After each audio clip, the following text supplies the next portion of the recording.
Julian, so earnings season is well underway. We saw big tech reporting yesterday after the bell.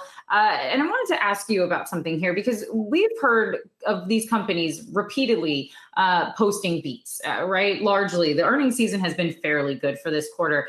And it still seems as if investors aren't really too impressed. I mean, I feel like every time I'm tossing to Emily McCormick, she goes through some of our earnings reports.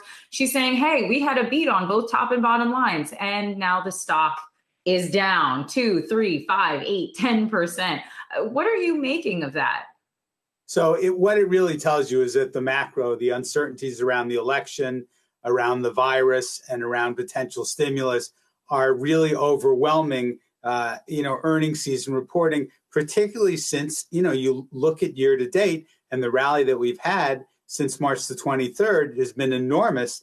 And so you've gotten to the point where literally, the bar for good news to cause positive price reaction has just been simply too high for the majority of companies, particularly big tech, where the valuations are very, very challenging compared to what the earnings expectations are for next year.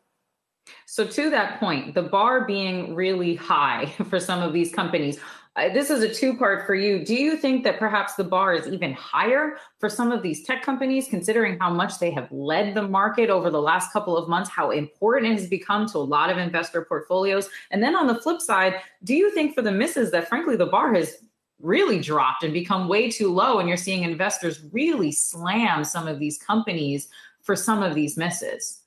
Well, so on the tech side, the bar is granted very, very high. And again, the reality is look, the valuations that some of these companies got to, given the leadership, given this enormous transformation in the economy and the adaptation that we've seen, those gains were deserved. But again, when you look at next year, the question is if you get growth that's, perhaps going to be even slower than anticipated right now, and there is no way for these companies to anniversary the incredible gains of this year. So given the fact that positioning is still very heavily into technology, the public is still very, very involved, as we saw them, really drive a lot of the action during the summer, the risk to the downside remains.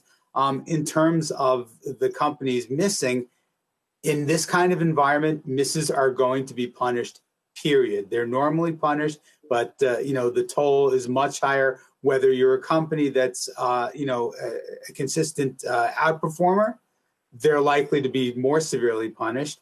But even the companies that have lagged and where the expectations are low, if you miss, your stock is going down.